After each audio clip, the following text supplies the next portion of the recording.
అక్షరాల 500 దినాలు అంటే 1,37,000 రూపాయలు కట్టిన. ఎందుకురా ముఠాలుగా అని మీరు అనొచ్చు. మా మేడం బండి యాక్సిడెంట్ అయితే అయింది. యాక్సిడెంట్ ఎలా జరిగిందో తెలియదు కానీ ముందు పక్కంతా ఫుల్ డ్యామేజ్.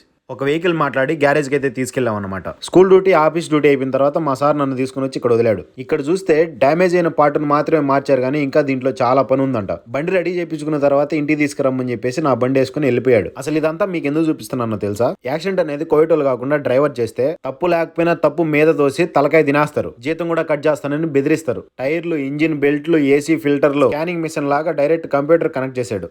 ఏమేం ప్రాబ్లం ఉన్నాయో మొత్తం స్కాన్ చేసి టైర్లు ఓడబెరికి బ్రేక్ ప్యాడ్లు మార్చి ఆయిల్ మార్చి నా దగ్గర సైన్ అయితే చేయించుకొని 500 దినాలు అయితే కట్టించుకున్నారు. అక్షరాల మన ఇండియా డబ్బులు 1,40,000 రూపాయల దాకా అవుతుంది. వాళ్ళకి ఈ డబ్బులు పెద్ద సమస్య ఏం కాదు. ప్లేస్ లో డ్రైవర్ బండి యాక్సిడెంట్ అయింటే డ్రైవర్ కి ఏమన్నా అయిందా అని కొంచెం కూడా ఆలోచించరు. బండికి ఎంత డ్యామేజ్ అయింది, ఎంత ఖర్చు అవుతుందో చూసుకుంటారు. జీతాలు కట్ చేస్తామని బెదిరిస్తారు. డబ్బులు పోతే పోయాయి, ప్రాణాలు చాలా ముఖ్యం. మనల్ని నమ్ముకొని ఒక ఫ్యామిలీ ఉంటుందని మర్చిపోవద్దు. డ్రైవింగ్ స్లోగా చేయండి. వీడియోకి లైక్ చేసి సబ్స్క్రైబ్ చేయండి.